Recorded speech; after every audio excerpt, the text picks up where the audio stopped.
ಮುಖ್ಯಮಂತ್ರಿ ಸಿದ್ದರಾಮಯ್ಯ ಹಾಗೂ ಉಪಮುಖ್ಯಮಂತ್ರಿ ಡಿ ಕೆ ಶಿವಕುಮಾರ್ ಅವರ ನಡುವಣ ಸಂಬಂಧ ದಿವಸಕ್ಕೂ ಅಳ್ತಾನೆ ಹೋಗ್ತಾ ಇದೆ.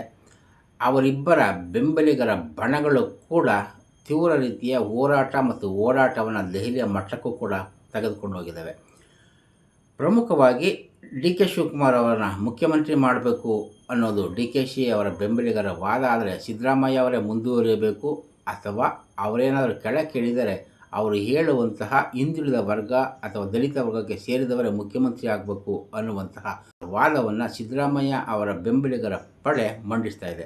ಈ ಎಲ್ಲದರ ಹಿನ್ನೆಲೆಯಲ್ಲಿ ಮುಖ್ಯಮಂತ್ರಿ ಮತ್ತು ಉಪಮುಖ್ಯಮಂತ್ರಿ ನಡುವಣ ಸೌಹಾರ್ದಯುತ ಸಂಬಂಧ ಹಾಳಾಗ್ತಾ ಹೋಗ್ತಾ ಇದೆ.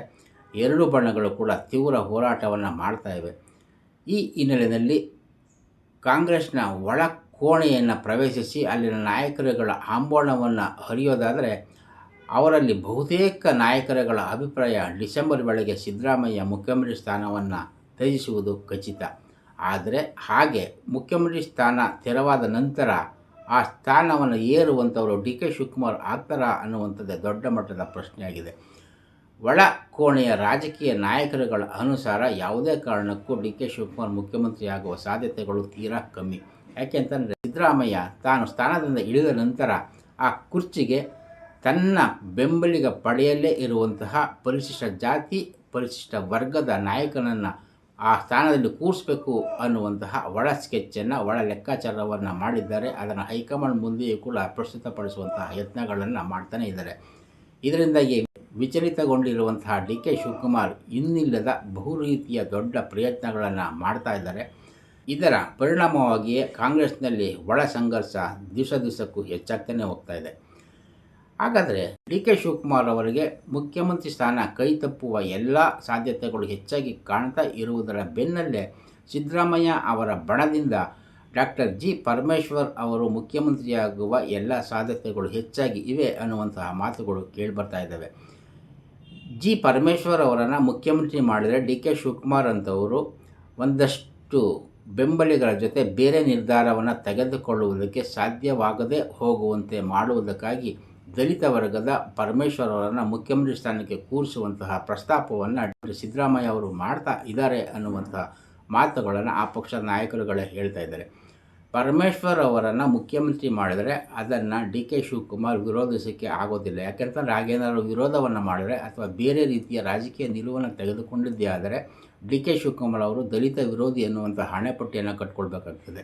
ಹೀಗಾಗಿ ಪರಮೇಶ್ವರ್ ಅವರನ್ನು ಮುಖ್ಯಮಂತ್ರಿ ಸ್ಥಾನಕ್ಕೆ ಕೂರಿಸಿದರೆ ಡಿ ಕೆ ಶಿವಕುಮಾರ್ ಯಾವುದೇ ರೀತಿಯ ರಾಜಕೀಯ ಅನ್ಯ ಮಾರ್ಗಗಳನ್ನು ತುಳಿಯೋದಿಲ್ಲ ಅಥವಾ ಸಿಡಿದೇಳಿ ನಿಲ್ಲುವಂಥ ಆಗುವುದಿಲ್ಲ ಅನ್ನುವಂತಹ ಲೆಕ್ಕಾಚಾರ ಇರುವುದರಿಂದಲೇ ಡಾಕ್ಟರ್ ಜಿ ಪರಮೇಶ್ವರ್ ಅವರು ಅಂತಿಮವಾಗಿ ಡಿಸೆಂಬರ್ ವೇಳೆಗೆ ಮುಖ್ಯಮಂತ್ರಿ ಸ್ಥಾನವನ್ನು ಅಲಂಕರಿಸುವ ಸಾಧ್ಯತೆಗಳು ಹೆಚ್ಚಾಗಿ ಕಾಣ್ತಾ ಇವೆ ಅನ್ನುವಂತಹ ಮಾತುಗಳನ್ನು ದೊಡ್ಡ ಕಾಂಗ್ರೆಸ್ ನಾಯಕರುಗಳು ಹೇಳ್ತಾ ಇದ್ದಾರೆ.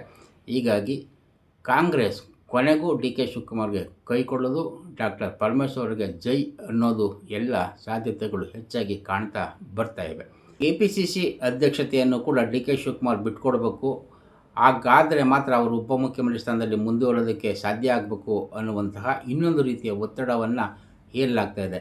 ಇದರಿಂದ ಮತ್ತಷ್ಟು ಕಂಗಟ್ಟಿರುವಂತಹ ಡಿ ಕೆ ಶಿವಕುಮಾರ್ ಅವರು ತನ್ನ ಸೋದರ ಡಿ ಕೆ ಶಿವಕುಮಾರ್ ಅವರನ್ನೇ KPCC ಅಧ್ಯಕ್ಷ ಮಾಡಬೇಕು ಅನ್ನುವ ಹೋರಾಟವನ್ನು ಮಾಡ್ತಾ ಇದ್ದಾರೆ ಅಂತ ಹೇಳಲಾಗ್ತಾ ಇದೆ. ಆದರೂ ಕೂಡ ತನ್ನ ತಮ್ಮನನ್ನೇ KPCC ಅಧ್ಯಕ್ಷರನ್ನಾಗಿ ಮಾಡಿದರೆ ಡಿ ಕೆ ಶಿವಕುಮಾರ್ ಅವರು ಮುಖ್ಯಮಂತ್ರಿ ಸ್ಥಾನಕ್ಕೆ ಏರುವ ಅವಕಾಶದಿಂದ ವಂಚಿತ ಆಗುವುದು ಬಹುತೇಕ ಖಚಿತ ಆಗೇ ಬಿಡ್ತದೆ. ಹಾಗಾಗಿ ಅವರು ತನ್ನ ಸೋದರರನ್ನು KPCC ಸ್ಥಾನದ ಅಧ್ಯಕ್ಷರನ್ನಾಗಿ ಮಾಡುವುದಕ್ಕೆ ಬದಲಾಗಿ ತಾನು ಮುಖ್ಯಮಂತ್ರಿ ಆಗುವುದಕ್ಕೆ ಬೇಕಾದ ಇನ್ನಿಲ್ಲದ ಪ್ರಯತ್ನಗಳನ್ನು ತೀವ್ರಗೊಳಿಸ್ತಾ ಇದ್ದಾರೆ. ಆದರೆ ಸಿದ್ದರಾಮಯ್ಯ ಬಣ ದಲಿತಾಸ್ತ್ರವನ್ನು ಬಳಸುವ ಮೂಲಕ ಡಾಕ್ಟರ್ ಜಿ ಪರಮೇಶ್ವರ್ ಅವರಿಗೆ ಜೈ ಅನ್ನುವ ಸಾಧ್ಯತೆಗಳು ನಿಚ್ಚಳವಾಗಿ ಕಾಣ್ತಾ ಇದೆ ಅನ್ನುವಂತಹ ಮಾತುಗಳು ಕಾಂಗ್ರೆಸ್ನ ವಲಯದಲ್ಲೇ ಕೇಳಿ ಬರ್ತಾ ಇದೆ. ಇದಕ್ಕೆಲ್ಲ ಸ್ಪಷ್ಟ ಉತ್ತರ ಡಿಸೆಂಬರ್ ತಿಂಗಳಿನಲ್ಲಿ ಗೊತ್ತಾಗ್ತದೆ.